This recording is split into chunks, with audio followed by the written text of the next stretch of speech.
En el episodio que van a escuchar se tuvieron algunos problemas con el audio. Dichosamente, el invitado es el que se escucha al 100%. Les damos las gracias por su paciencia y escuchar el capítulo.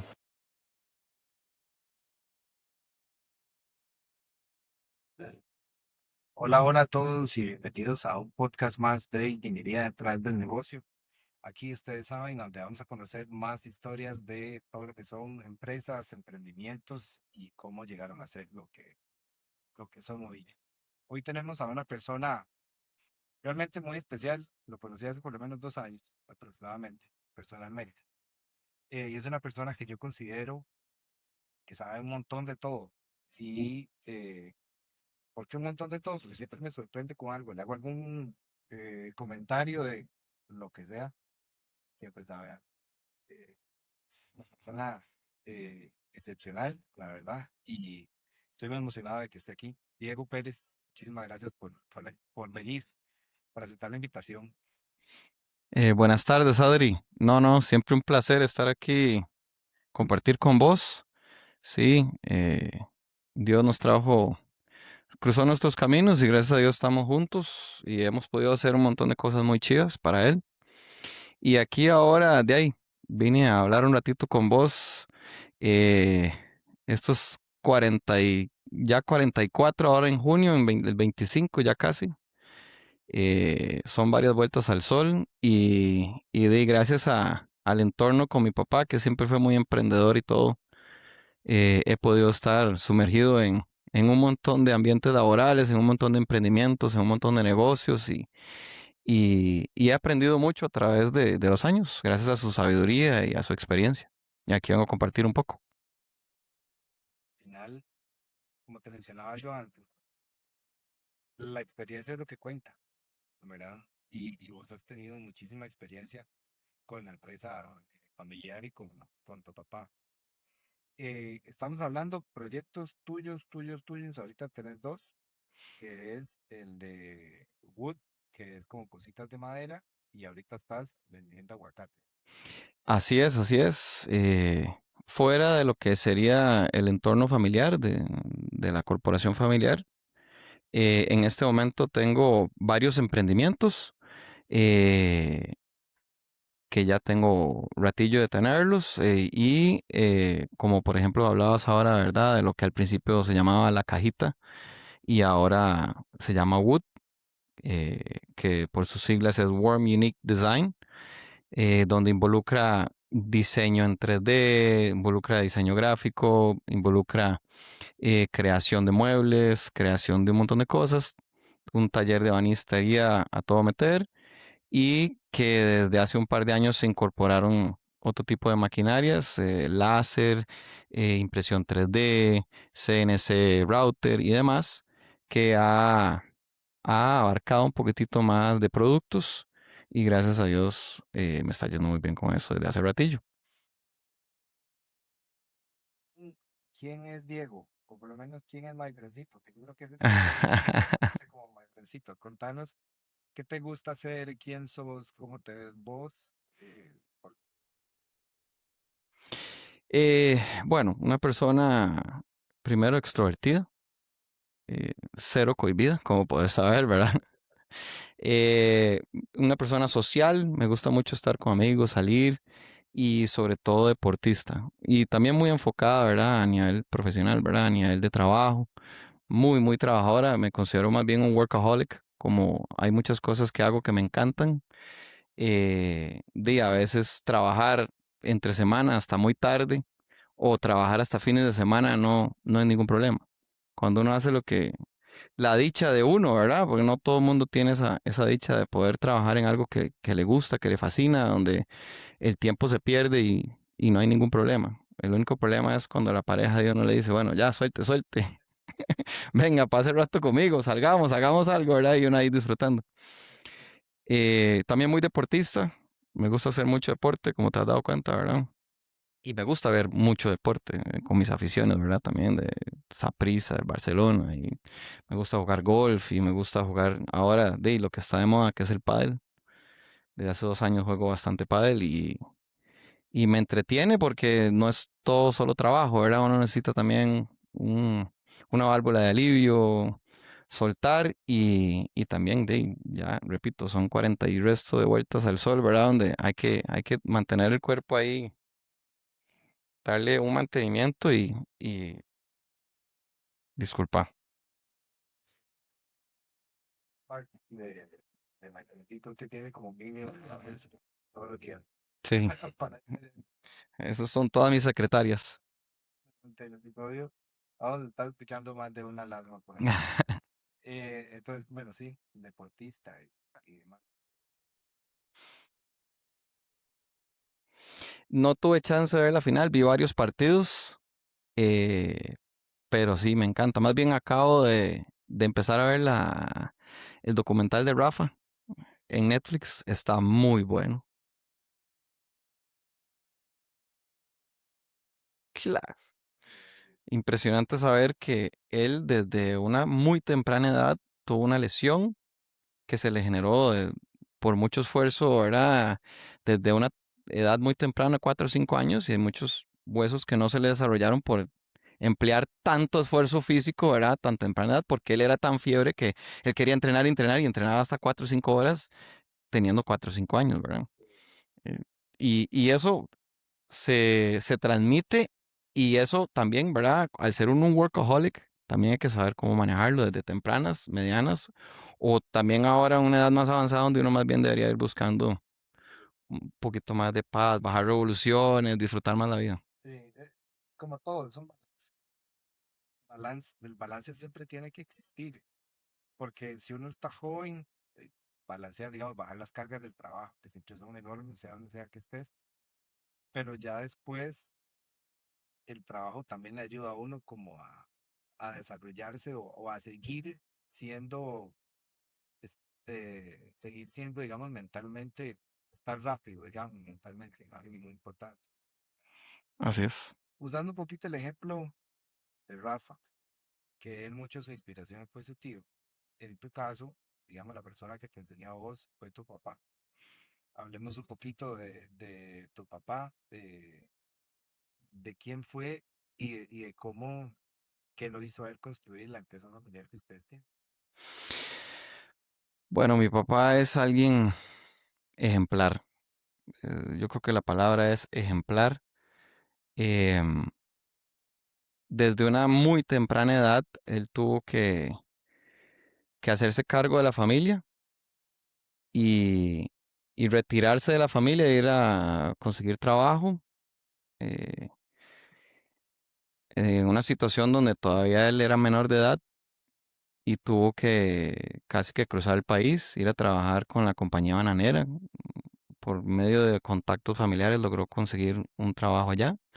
Empezó de timekeeper o de planillero, ¿verdad? Y gracias a su emprendedurismo y a su conocimiento y a sus ganas le encantaba leer, le encantaba instruirse, era alguien que nunca, a pesar de no ser el mayor de la familia, era como el que prometía que podía llegar a algo más grande. Entonces le dieron le pusieron ese peso en la espalda y se fue a trabajar a la compañía bananera. Empezó, como te digo, un trabajo muy sencillo, donde él, gracias a su esfuerzo y todo, y su conocimiento y su manera de actuar, tomó muchas responsabilidades de muy joven y fue subiendo puestos aceleradamente en la compañía bananera hasta que llegó a tener uno de los puestos más altos en la compañía bananera. Súper. ¿Qué hizo él o cuáles fueron sus primeros pasos de, para desarrollar esa compañía, esa empresa familiar que tienen hoy? Mi papá trabajó bajo un ambiente muy corporativo, ¿verdad? Que era como una de las empresas más grandes de la región, United Fruit Company. Y, y llegó a ver cómo funcionaba un mundo corporativo y demás. Y la especialidad en ese momento era trabajar con banano y ciertos frutos. Él se especializó en el banano eh, y tuvo la oportunidad varios años de trabajar, después de trabajar en la compañía bananera, de una oportunidad de comprar una finca eh, financiada y todo con buenas oportunidades. Y él no dejó escapar esa oportunidad, dijo: "Ey, es hora de quemar los barcos". No sé si has escuchado la expresión de quemar los barcos. Para los que no han escuchado la expresión, es algo muy chiva. Cuando uno está en una zona de confort que le está yendo todo bien, pero tal vez está trabajando para una empresa, ¿verdad? Y uno dice: puchica, yo tengo la espinita de que yo creo que ya yo puedo más bien saltar el barco, salirme de aquí y ya tirarme al agua libre sin ser esclavo de un patrón o de un jefe y tratar de formar algo yo solito, que para muchos salirse de esa zona de confort es muy difícil a veces, ¿verdad? Por más de que uno sabe que ya tiene la capacidad, tiene los medios y tiene todo, pero mi papá agarró y dijo: voy en esas. Dios me dio el llamado, voy en esas, es una buena oportunidad y, y gracias a Dios pudo agarrar esa finca, mejorar la producción que ya estaba teniendo con toda su experiencia y, y logró hasta pagar el crédito en un menor plazo del que estaba establecido. Y de ahí en fuera, ¿verdad? Ya el mundo cambió. Ya de ahí hubo ciertas cosas que le ayudaron bastante, hubo un cambio del dólar en ese momento bastante fuerte, que también lo apalancó. Él ganaba en dólares. Y, y de ahí se dedicó a hacer inversiones. Tuvo muy buena asesoría, ¿verdad? En eso se fue casando joven. Y el suegro de él, mi abuelo materno, eh, que tiene un background, bueno, es de libanés, ¿verdad? Buen comerciante, como dicen, ¿verdad? Por eso es que nosotros tenemos también ese, claro, corre en la sangre, el comercio y se hizo socio, ¿verdad? En varios negocios con el suegro de él y llegó a invertir en varios negocios. Uno de ellos viene raíces, también se involucró también con otros cultivos y demás y fue haciendo capital y ahí poco a poco fue invirtiendo en propiedades, hacía un compra y venta, ¿verdad? Lo que se llama flipear una propiedad, ¿verdad? Se negociaba en un precio, ya uno podía tener el comprador listo y entonces se compraba por un precio y se vendía en un corto plazo y se hacía un margen de ganancia o simplemente empezar a buscar propiedades que están en, entre comillas, ganga o en promoción o hacer ofertas fuertes en efectivo que logró obtener varias propiedades de las cuales después fue desarrollando o alquilando o vendiendo o viendo a ver qué hacía con eso y empezó a tener tierra, ¿verdad? Que les estoy hablando que mi tata era modelo 44. Bueno, lastimosamente falleció hace como 9 meses el año pasado, fines del año pasado. Y, y entonces, disculpa, me fui en lo de mi tata. ¿En qué línea íbamos? Ajá, hacia bienes raíces. Y entonces, gracias a eso, empezó a hacer capital y empezó a ver nuevas líneas de negocio y siempre ha sido muy emprendedor. Entonces, hemos estado en todo tipo de negocios, desde viendo a ver si nos metemos en hidroponía o si nos metemos en aviación. Nos metimos en aviación hace muchos años, en Paz. Inclusive él terminó siendo muy apasionado de la aviación y sacó la licencia y se volvió piloto, que fue una de sus pasiones más grandes, con la cual yo compartí mucho tiempo con él. De hecho, yo tengo más de 300 horas de vuelo con él. Y más bien cualquier regalo o lo que sea era algo relacionado a la aviación, porque ¿verdad? Era algo que lo apasionaba mucho y él más bien en el momento en que él tuvo que ya no seguir volando fue muy duro para él. Ahí, bueno, te pregunto, ¿por dónde empiezo? Es importantísimo en la historia de tu vida, porque fue un hombre valiente y eres el que les traslada a ustedes ese, hagan su propio negocio siempre o que les deja esa semillita. ¿Cómo crees vos que él lo hizo con ustedes? Pues, si no estoy mal, ustedes son cuatro hermanos, bueno, cuatro hijos, y los cuatro lo dedican, digamos que a lo propio. ¿Cómo hizo él para transmitirles eso que muchas veces, y lo hemos visto, o sea, mencionemos, o sea, hay un montón de empresas que los papás tienen, desarrollan la empresa, son personas excepcionales y demás, pero los hijos no logran seguir ese legado. ¿Verdad? Y eso siempre es un punto crítico. ¿Cómo hizo tu papá para transmitirles ese amor por los negocios y que ustedes? Vieras que eso es muy interesante. em, Cuando uno habla del éxito, y eso uno lo ve en la universidad, nunca se me olvida verlo en los primeros cursos, el éxito de una empresa, o por lo menos el consecutivo, el heredar la empresa, ¿verdad? De un, de un padre, ¿verdad? Que llevaba la batuta y empieza a heredarlo a sus hijos, el porcentaje de éxito disminuye drásticamente en cuanto uno tiene más sucesores o más hijos. No me acuerdo los porcentajes exactos en este momento, pero yo creo que el porcentaje de que una empresa continúe siendo exitosa heredando la empresa teniendo un hijo único, no sé, digamos que es como un 60%. Y de ahí, digamos, si tenés dos hijos, baja al 40%, tres hijos, 15%, y cuatro hijos yo creo que es casi nula, ¿verdad? Por la dualidad de mandos que se crea, por la toma de decisiones que se vuelve más confuso. Eh, pero mi papá, eh, más bien a él le tocó totalmente el inverso, a él le tocó salir adelante prácticamente solito y, y desde muy joven.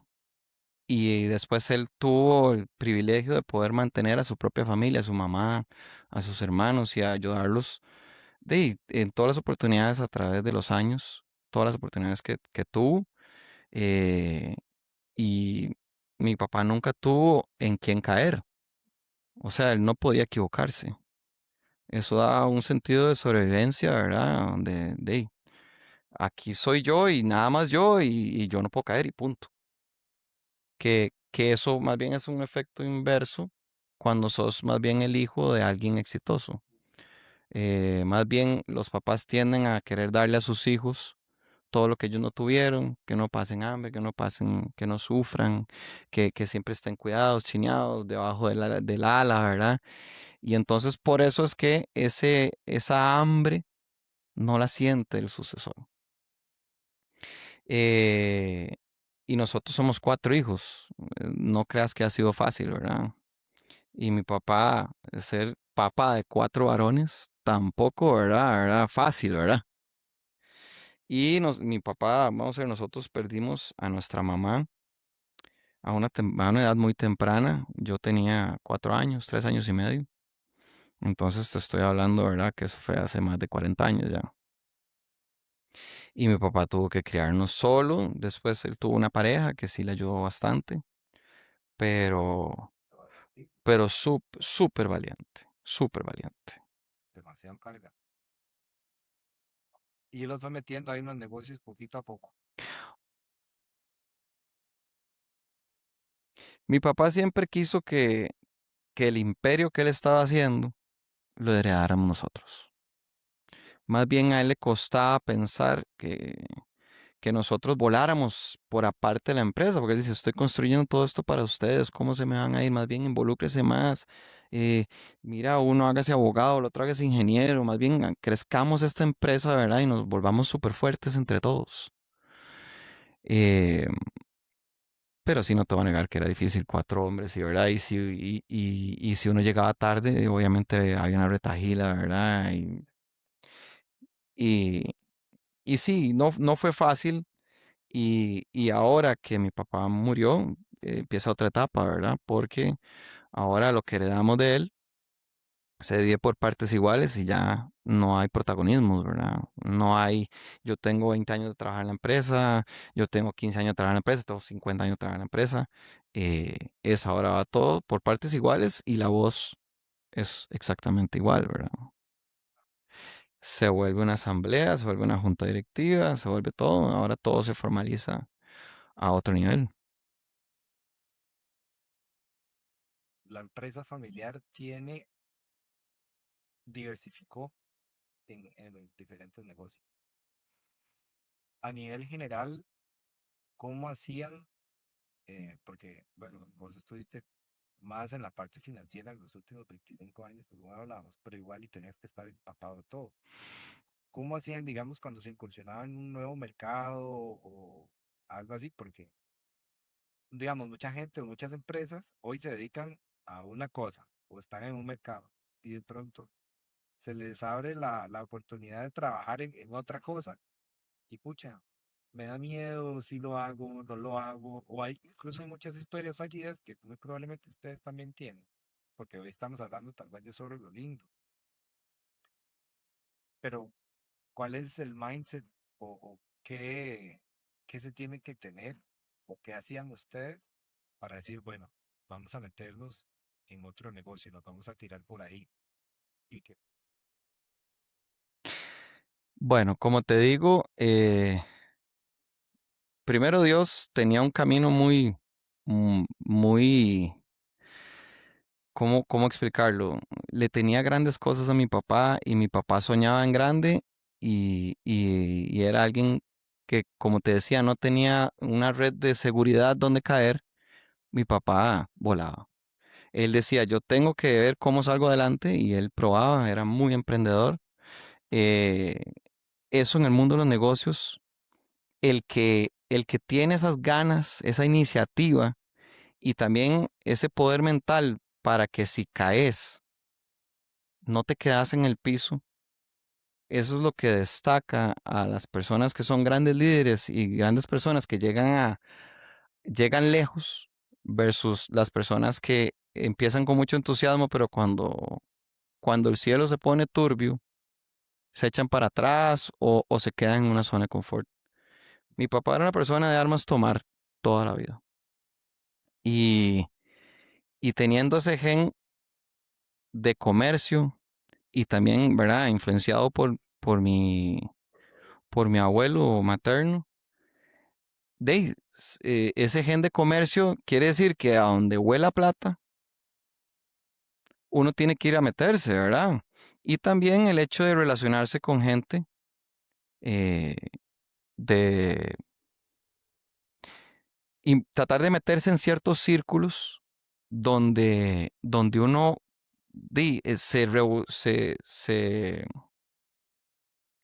se relaciona y casi que es un imán, ¿verdad? Uno cuando anda cerca de gente exitosa, se le pega el éxito, uno aprende, ¿verdad? Y no solo las conversaciones siempre eran de trabajo. Yo me acuerdo de mi papá que antes se hacía mucho, eh, se decía, hay que pertenecer a un club, dígase Cariari, el Country Club, los Reyes, el Club Unión, lo que sea, porque te empezás a codiar con gente que piensa trabajo, habla trabajo, su vida gira alrededor del trabajo, o gira alrededor de emprendimientos, o gira alrededor de éxito.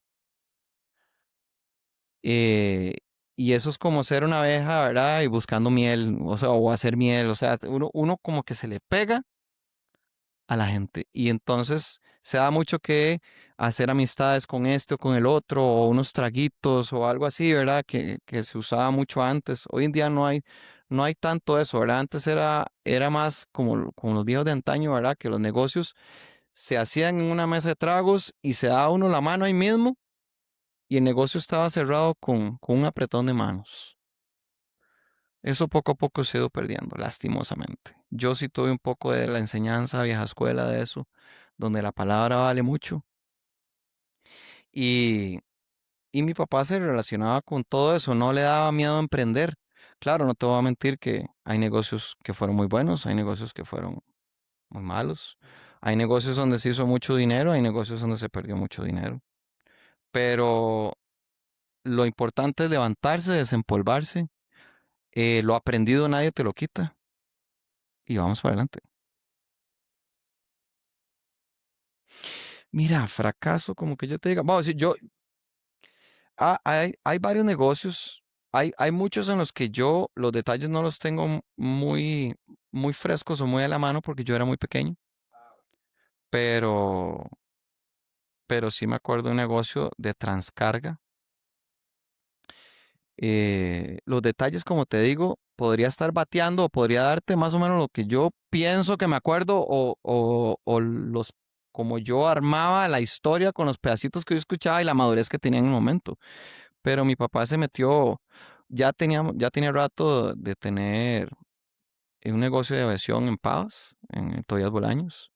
Y entonces con varios pilotos decidieron meterse en el negocio de transcarga, o sea, de traer carga de Estados Unidos para acá, o de aquí para allá y demás. Y creo que al final hasta hubo negociaciones, o no sé si compraron un avión grande entre varios. Mi papá estuvo en esa colada. Y al principio traían carga y les iba muy bien. Ya después, no sé si fue por problemas de la mecánica y los costos de la aviación a gran escala, que eran, o que no se llenaba el avión y entonces la traída era muy cara y entonces el negocio no estaba dando su máximo rendimiento.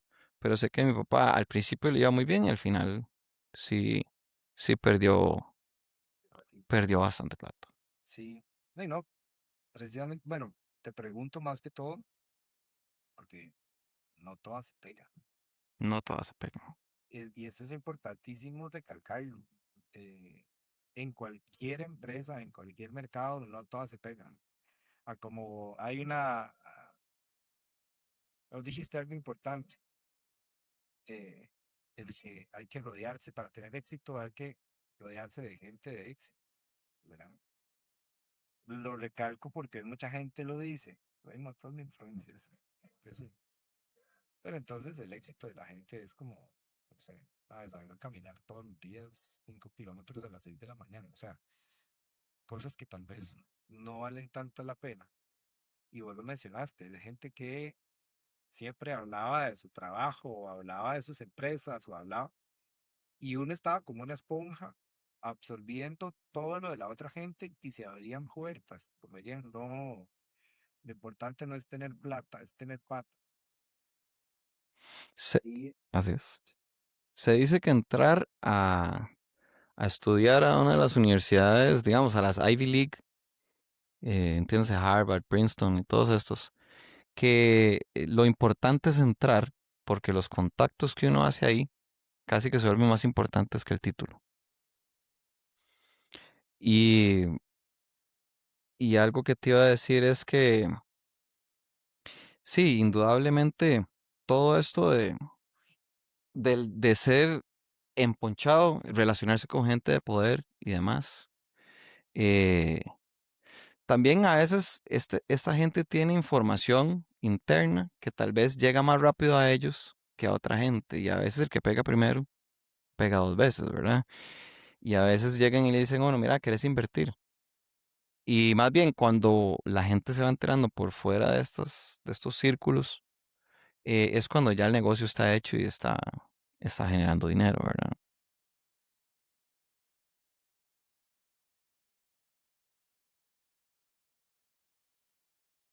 Empezó llamándose La Cajita. Mira, el nombre salió de un brainstorming con mi suegra y con Valeria, mi novia.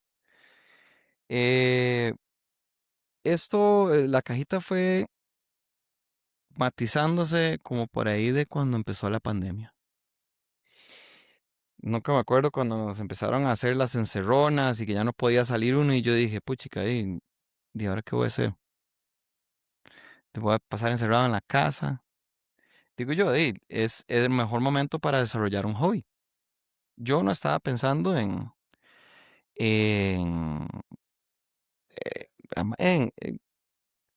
no estaba pensando en monetizarlo ni nada en ese momento. Yo dije, puchica, vamos a ver si me entretengo aquí en la casa y empiezo una huerta o algo así, ¿verdad? Entonces compré unas semillas eh, de todas las variedades que había en EPA. compré tomates, zanahorias, chiles, lo que sea, y yo dije, "Ey, voy a empezar a sembrar". A todo esto, digo yo, voy a regalarle. Me empezó a ir bien con la huertilla. En ese momento, yo soy, cuando me meto con un tema, eh, soy muy exagerado. O sea, me meto y le doy de lleno, full, soy muy obsesivo. Y hoy en día, con tanto tutorial en YouTube, el que no hace algo es porque no quiere. Hoy en día estamos en la era de la información y el que no quiere instruirse o el que no quiere aprender es porque no quiere o porque es muy vago o porque decide invertir su tiempo en cosas que tal vez no valen la pena. No vale la pena si uno tiene una mentalidad de crecer y desarrollar algo, ¿verdad? Y me acuerdo que en ese momento yo invertía cerca de por lo menos unas 2, 3 o hasta 4 horas diarias en tutoriales de YouTube de huertas. Entonces yo seguía 6 canales de huertas, uno en Europa, en España, otro en Gran Bretaña, otro en Argentina, y yo seguía estos youtubers, que eran youtubers como uno, ¿verdad? Tengo un poco más de conocimientos, cultivo estos cultivos, les enseño sobre sustratos, sobre el manejo, sobre las temporadas en que hay que sembrar, qué cultivos, plagas y demás. Y de un momento a otro, yo que vivo en Escazú, empecé a tener una huerta y empecé a sembrar y después vi dónde se compraban las plantulitas, pero uno tiene que aprender el negocio o desde el principio, lo más básico hasta lo más complicado. Y la experiencia te la va dando, porque no es lo mismo que vos sembres aquí en Moravia, que yo siembre en Escazú, a que alguien siembre en Argentina, que alguien siembre en Estados Unidos o que siembre en España. Los sustratos no van a funcionar uno para el otro, hay más humedad, menos humedad, más sol, menos sol, hay cultivos que son de altura y otros cultivos que son de bajura. Y entonces empecé a estudiar y ya me volví fiebrecísimo, ¿verdad? Que ya por 6 meses, hasta que llegué a tener una huerta en mi casa en Escazú, en macetas, de más de 350, 400 plantas, en menos de 6 meses. Ya al final llegué a tener creo que más de 500. Y ya donde el mantenimiento ya no era un hobby, ya era o contrato a alguien para tenerlo aquí 2, 3 veces por semana, ¿verdad? Desyerbando, fertilizando, cosechando, podando, cuidando plagas, resembrando. Que pero bueno, me fui por la huerta. Cuando empecé con las huertas, entonces ya llegué a tener un grado de éxito, ya aprendí. Obviamente, al igual que en cualquier negocio, hay veces que una plaga la descuidé 2 días y perdí 20 matas. 20 matas que tal vez uno puede decir, tal vez en cuanto a lo que valen en plata no es mucho, pero son 2 meses de tiempo invertido que se pierden. Que eso también en negocios a veces, ¿verdad? Uno dice, puchica, puede ser que la pérdida monetaria no sea tanta, pero la inversión de tiempo, calidad de vida, al final tal vez no gane dinero, no lucre de eso, pero lo que sí enriquece es todo el conocimiento de esto no me vuelve a pasar. Ya sé que cuando veo que ahí está esta mosquita o que la hoja se torna de cierto color, ya yo sé que tengo que aplicar o algo para contrarrestar la plaga o es un nutriente que le está haciendo falta. Pero bueno, empecé con las huertas y yo dije, ok, perfecto, ya dominé este tema. Viene el cumpleaños de alguien o venía Navidad y yo dije, puchica, voy a regalarle a mi familia y a cierta gente, ¿verdad? Cercana, algo. Y yo dije, puchica, ¿por qué no? Empiezo haciendo una cajita de madera donde meto 1, 2, 3 cultivos y le regalo una mini huerta, ¿verdad? En casa, que yo pueda regalarle y ya vas a tener ya sea lechuga o perejil o culantro o algo ahí, ¿verdad? O romero, tomillo, lo que sea. Uno empieza siempre con las medicinales o las aromáticas, ¿verdad? Y de ahí en fuera ya ahí creces. Ya yo llegué a tener 7 variedades de tomate, 6 variedades de chile picante, después chile dulce. eh, Llegué a tener hasta café, cosechaba mi propio café. Sí, y frutales de ahí de todo, desde papaya, limón mecino, mandarina, cas. De hecho, todavía tengo las fotos de cuando sembré el cas hace 6 años y era el tamaño del palo que tengo. Ese sí lo tiré al piso, ¿verdad? Pero empecé con la espinita porque nosotros, una de nuestras empresas desde hace rato era la construcción y tenemos una constructora y dentro de la constructora teníamos un taller de ebanistería. Y yo cada vez que llegaba al taller de ebanistería, veía al leonista trabajar la madera. Mi papá era un enamorado de la madera. Tuvo también el beneficio de que pudo explotar una finca de él hace muchos años en madera cenicero y a mi papá le encantaba el cenicero y entonces eh, lo que es la casa de él y las oficinas y todo lo que él pudo hacer, todo es en cenicero, pero con piezas de 4x6 pulgadas, así, una piezas que hoy en día eh, la madera no se consigue o es impagable. Y él tuvo el privilegio de poder forrar todas sus propiedades, sus construcciones con ese tipo de madera. Yo heredo ese, ese gusto por la madera y yo que entraba al taller de ebanistería decía, yo algún día voy a trabajar con madera, esto me encanta, el olor a la madera cuando la cerran y todas las maderas huelen diferente. Y yo decía, es un material orgánico, no sé, la naturaleza me llama, yo tengo que trabajar en esto en algún momento. Y entonces en pandemia, haciendo estos regalos, digo yo estoy encerrado y voy a comprar una cierre mesa o a comprar ciertas maquinitas poco a poco y voy haciendo unas cajitas para hacer regalos o entretenerme. Resulta que conforme la gente llegaba y veía mi huerta, decía, uy, madre, qué chiva, yo quiero algo así. Porque no me asesoras, llegas a mi casa y no sé qué. Y entonces yo empecé. Y empecé vendiendo cajones de madera que los hacía eh, en mi mini aserradero taller de banistería. Cada vez se hizo más grande, entonces la gente quería huertas verticales o huertas en balcones, en áreas reducidas, en áreas urbanas. Y entonces yo empecé con un concepto de el espacio no es una limitante para tener tu huerta en casa. Puede ser vertical, la pegas en una pared donde te pegue el sol o un cajoncito que lo pones en cualquier lado donde le pegue el sol y ahí tienes tu huerta, por lo menos para cuando vas a cocinar, le sacas un poquitito de esto, un poquitito del otro.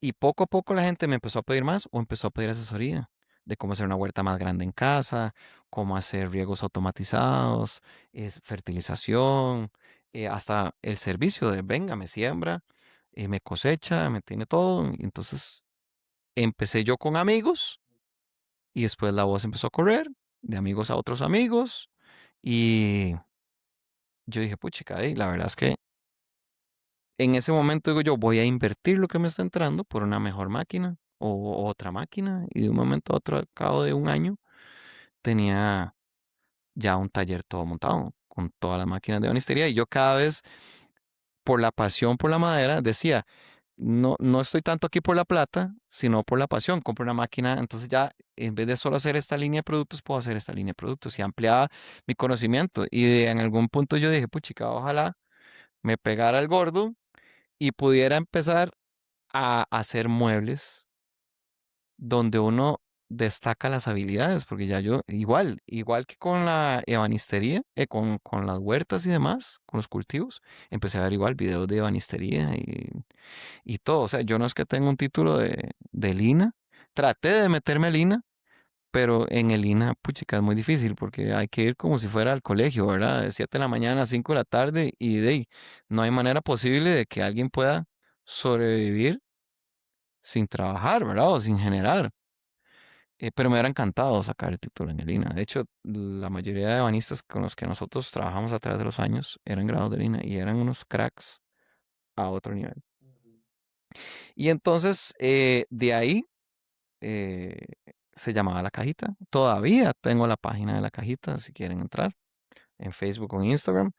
Y ya después hubo como un rebranding a través de los años, porque ya también me empecé a meter en lo que sería máquinas CNC con corte por coordenadas y demás. Entonces ya me metí más en lo que era programación, diseño digital y corte con este tipo de máquinas de control numérico por coordenadas. Y, y poco a poco fui incorporando más máquinas, CNC de router, que todo lo corta con brocas o fresas, y también en impresión 3D. Y después ya empecé con láser. Y ya después vi un negocio muy chido en el láser, donde se pueden hacer muchos detalles a nivel corporativo en volumen, regalos, rotulaciones y demás, mueblecitos que se arman, modulares y demás. Y después invertí, fui ahorrando poquito a poco y después ya me compré una máquina industrial de láser. Y, y ahora tengo una gran cartera de productos donde entro en muchos mercados, ya sea mercado de bodas, mercado de Navidad, mercado del Día de la Madre, el Día del Padre, el Día de los Enamorados, eh, detalles para regalos de cumpleaños. Se volvió un negocio donde ya genera un revenue más constante, ¿verdad? Porque al principio era, ¿verdad? Que uno pegaba picos de alta demanda, como el 14 de febrero y demás, y ya después abarqué un poquito más la cartera de productos y ya se volvió un revenue más constante. ¿Cuál consideras que fue como el éxito para estabilizar esa venta o para tener, digamos, una venta, una base de venta? Igual están los picos de la madre, del padre, digamos, ocasiones especiales, pero ¿con qué crees vos que fue importante para generar esa base? Mira, la base de ventas puede ser por un montón de aristas. Yo creo que primero la calidad del servicio al cliente, para que la calidad del producto, poner siempre en pro de la calidad del producto. Hay veces que la gente más bien desestima volumen por encima de calidad. Yo creo que uno tiene que por lo menos empezar el negocio con calidad antes del volumen. Primero darse a conocer y después ver a ver cómo uno trata de mantener esa calidad lo mejor posible en un alto volumen donde pueda generar un revenue interesante. Bueno, que eso es uno de los problemas más grandes que tienen todas las empresas, ¿no? Sí, y lo otro que te iba a decir es que cuando uno empieza y uno es el que llevó toda la capacitación y toda la experiencia y todo, cuando uno crece el negocio, llega el momento donde vos no sos el que está haciendo todo. Ya empezás a contratar personal y entonces ahí es donde uno quiere estar siempre con la mano metida en todo, ¿verdad? Y ya cuando uno llega a un volumen donde ya uno se vuelve un empresario en vez de volverse el craftsman o el sí, bueno, o el mae, la persona encargada de hacer el arte. Ujú. Porque, y eso es una analogía muy tuanis. A mí, yo me acuerdo cuando estaba empezando y me decían, mira, vos sos empresario. Y yo sí, pero vos también sos el que hace todo. Y eso fue una cachetada, ¿verdad? Porque me dicen, no, empresario es el que es empresario, no es el que es el obrero. Y ese salto de ser obrero a ser empresario y soltar todo cuesta mucho. Cuesta mucho, porque uno quiere hacer todo a la manera de uno y uno siempre dice, nadie, ningún empleado va a hacer las cosas con el amor, con la dedicación, con la experiencia que yo tengo. Esa, esa pasión, digamos, a la hora de hacer el producto para mantener esa calidad, cómo se la transmitís a los... Mira, sigue siendo un emprendimiento, ¿verdad? Ujú. La mayoría del trabajo lo sigo haciendo yo, porque no me dedico solo a esto, ¿verdad? Pero sigue siendo una pasión y yo no quiero soltarla. Trabajar con madera todavía, ¿verdad? Por eso cuando uno está a cierta edad, como yo, digamos, todavía aprecio el arte de trabajar en las cosas. No es solo el dinero. Pero, recomendación, todo depende de la meta que uno quiera. Si lo que querés es el ingreso, Entonces tratar de conseguir la mano de obra más calificada a un costo que te dé para los ingresos que vos querés o el volumen que querés generar. Y ahí puedes manipular, ¿verdad? Ciertas barritas, jalándolas para aquí, jalándolas para allá, dependiendo de lo que vos quieras tener, con la calidad de vida, con la calidad del producto y con la calidad de ingresos o con la calidad de volumen que quieras manejar. ¿Y qué tanto crees que crezca la empresa? Porque hay gente que le gusta hacer eh, un pez grande en un lago pequeño y hay gente que le gusta decir, no, yo quiero tratar de pegarla en un lugar grande, aunque yo empiece siendo el pez pequeño. Hambre, hambre, pasemos ahorita al negocio de aguacates. ¿Cómo entras a un negocio? ¿Cómo se entra a un negocio de aguacates? Hijo, ahí es donde yo te decía, dependiendo cómo uno, con la gente con la que uno se codee, en cualquier momento puede salir un negocio. Yo, al ser muy social y me gusta participar a nivel local o a nivel nacional en deportes, entonces uno se va haciendo de diferentes amistades, se rodea de mucha gente, se codea con mucha gente. Eh, Me sucedió mucho cuando jugaba boliche, que jugué boliche también igual en nacionales, igual en golf jugué a nivel nacional también. eh, y ahora que tengo rato de estar jugando pádel, entonces uno se va haciendo un montón de esferas y círculos de amigos y demás, en donde uno se puede topar cualquier persona. Eh, un amigo mío en pádel, después de ya meses de estar jugando juntos, hicimos una amistad muy bonita y me decía, mira, yo importo aguacate, my friend, métase conmigo, invierta conmigo, asociémonos, hagamos algo así interesante. Ella tenía, creo que más de 2 años de estar en el negocio y me hablaba de la rentabilidad, me hablaba del negocio, y me dice, es que usted es muy emprendedor, usted es muy buen vendedor, usted es esto y lo otro, usted podría aportarle una imagen corporativa, traer un poco de seriedad a este negocio que él también manejaba muy in-house, muy él. Y yo le dije, puchica, déjame pensarlo. Y me seguí insistiendo, mira, métete, no sé qué. Y yo también, curioso por el negocio, ¿verdad? Con la misma curiosidad y demás. Y poco a poco, eh, llegó un momento en donde le dije, mira, tengo un capital de riesgo, voy a meterlo, démosle. Entonces me dijo, mira, viene un contenedor, ya pedí un contenedor, viene dentro de no me acuerdo cuántos días. Y yo dije, ¿quieres entrar? Y yo, sí, sí, está bien, voy a poner este monto. Porque, o sea, los contenedores son muy costosos traerlos. O sea, puede rondar traer un contenedor de aguacate, puede rondar traerlo 50, $60,000. Y en ese momento él estaba importando 1 o 2 contenedores por mes.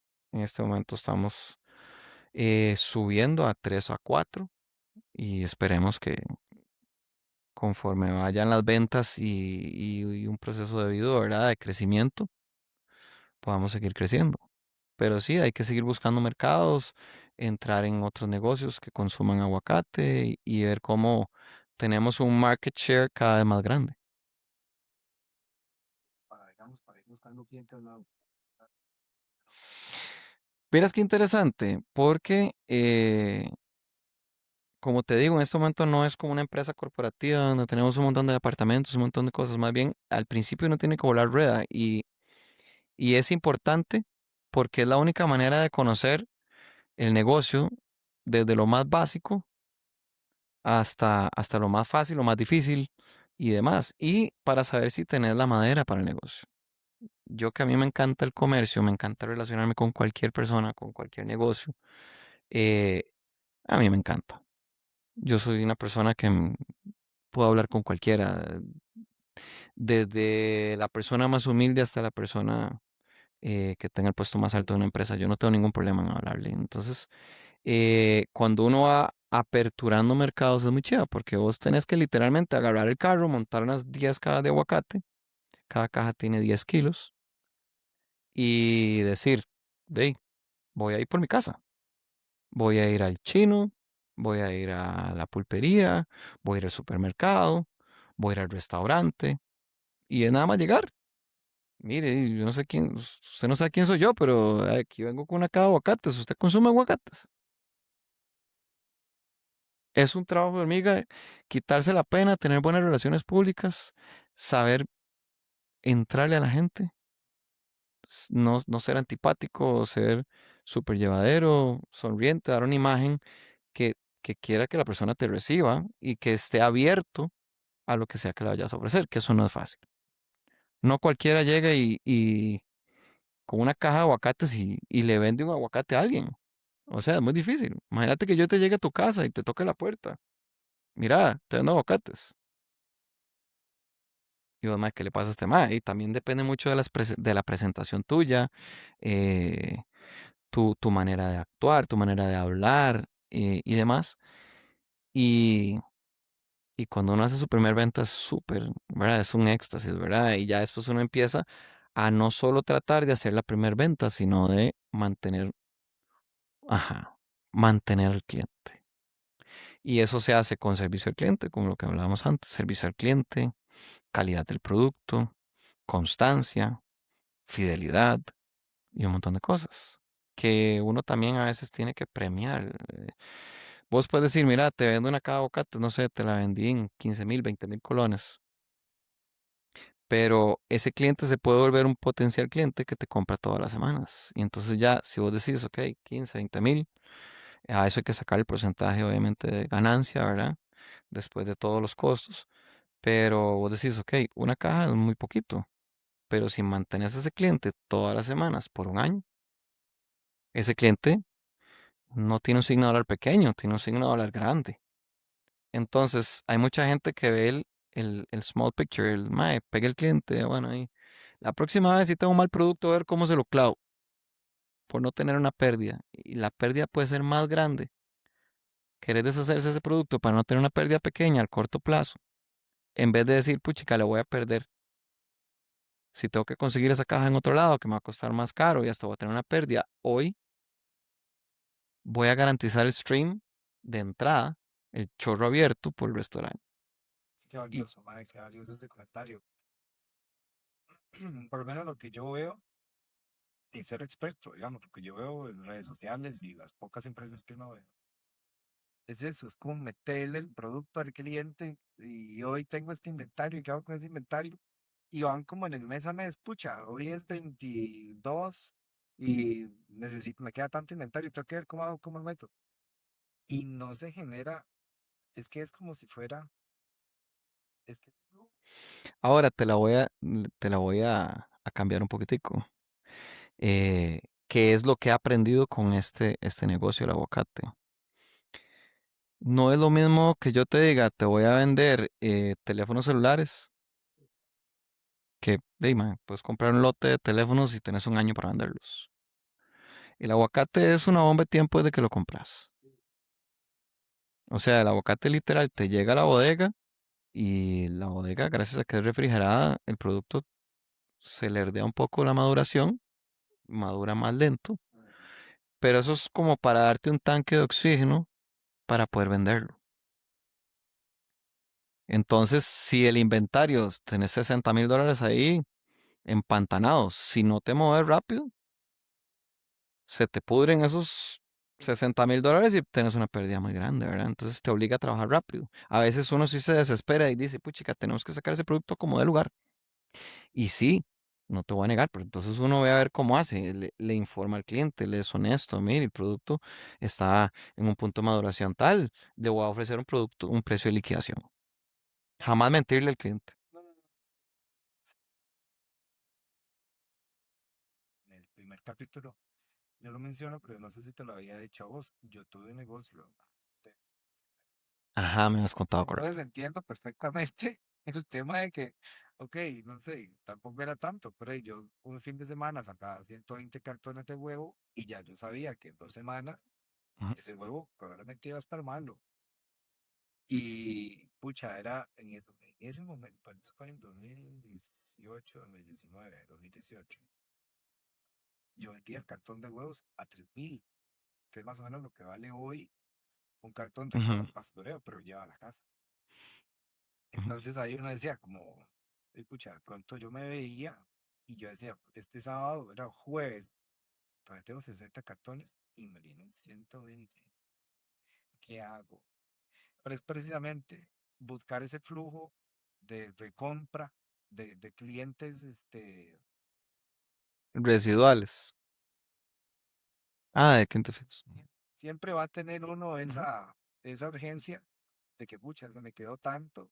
¿Qué hago? ¿Cómo los vendo? Es parte de, tampoco es que Así sea un es. negocio perfecto, pero Pero ese ácido te hace actuar. Y yo creo que era Einstein el que decía que en tiempos de guerra es cuando la gente se vuelve más productiva, porque ahí se dejan los celos de lado, las riñas de lado y los enemigos se unen por un bien común y más cabezas piensan juntas para sacar de una crisis algo. Y ve el tema de las vacunas, y de ahí cuando llegó la pandemia, de ahí algo que nunca había sucedido y en cuestión de semanas, meses ya tenían una vacuna que no estaba totalmente comprobada ni nada, pero es como, mae, empecemos a salvar vidas ya. sí, sí, la emergencia es otra, déjame. Mayorcito, ya para ir terminando, basado en tu experiencia y en todo lo que sabes, ¿qué le recomendarías? Digamos, tres cosas que le recomendarías a alguien que tenga un negocio, el que sea algo general, básico, o alguien que quiera empezar un negocio. Para vos, ¿cuáles son esos tres básicos dentro de una empresa o de un negocio? El primero es, si tienen la espinita o esa piedrita en el zapato que tienen hace rato, mira, pucha, qué ganas de montarme esto, qué ganas de montarme esto. No, pero es que hasta que esté en mi mejor punto financiero, o hasta que esté con un ahorro grandísimo, hay veces que es mejor entrarle despacito, poco a poco, que no entrarle hasta el momento indicado, hasta el momento en que uno sienta que es el perfecto. Mi papá tenía esa, a veces yo lo criticaba mucho a mi papá porque mi papá decía, puchica, está bien, vamos a hacer esto, pero en este momento el flujo de caja me da para este monto.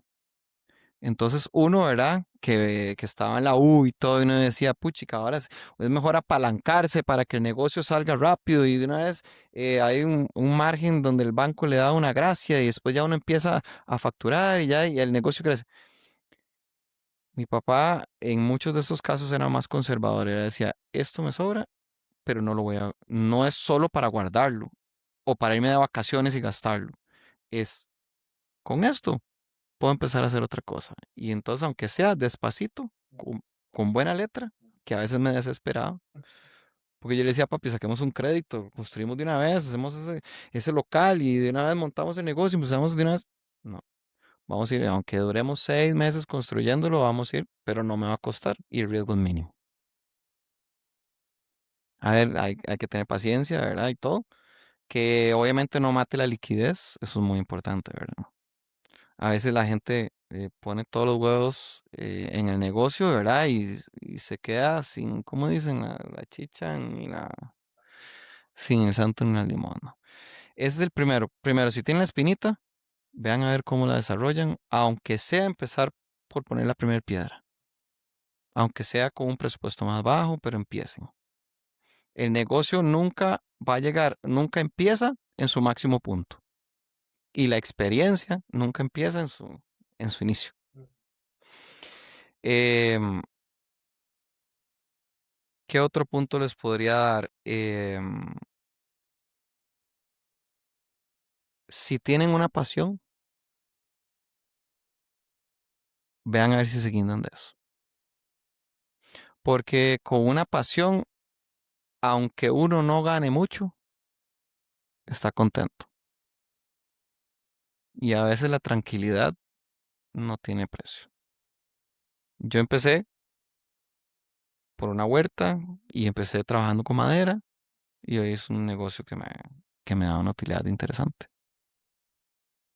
Entonces, pero si me va bien o me va mal con este negocio, no importa, porque yo igual ahí disfruto de los cultivos y me los como y invito a todos mis amigos y hago unos cócteles con las aromáticas, ¿verdad? Unos gin and tonics o agarro, ¿verdad? Y compro para hacer un barbecue y ahí tengo el romero y el tomillo y ahí mezclo y igual lo disfruto.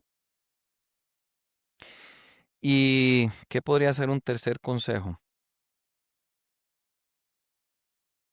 Eh, un tercer consejo muy importante. Si ustedes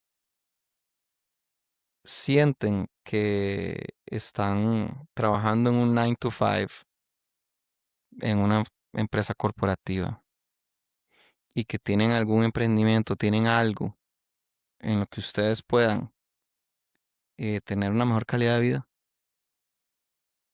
horarios más reducidos, ser su propio jefe, sin irse a la irresponsabilidad, ¿verdad?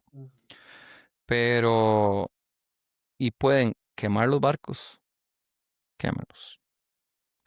Yo tengo muchos clientes y muchos amigos que yo les he ayudado a iniciar negocios, porque dentro de todo lo que yo hago también hago diseño de logos, branding, hago inmobiliario para negocios, para locales y demás. Y entonces yo les ayudo desde la primera parte de crear sus redes sociales, su logo, su branding, todo. Y ellos empiezan con ese gusanito de que, puchica, está bien, tengo mi 9 to 5 en esta empresa seguro y se meten en su emprendimiento, en algo que les apasiona y llega un punto donde dicen, puchica, este emprendimiento me está dando un rendimiento interesante, pero estoy llegando hasta aquí en este negocio porque estoy pegado en el 9 to 5. Y yo les digo, en el momento en que usted lo sienta, sálgase y mándese en lo que a usted le gusta. Eso cuesta mucho. De hecho, la analogía o la referencia de quemar los barcos fue cuando los conquistadores vinieron de España acá y llegaron a América y cuando estaban ahí, se bajaron de los barcos y dijeron, esto ya es a lo que vinimos, es, no vamos a echar para atrás de aquí para adelante y la única manera de no echar para atrás es quemando los barcos.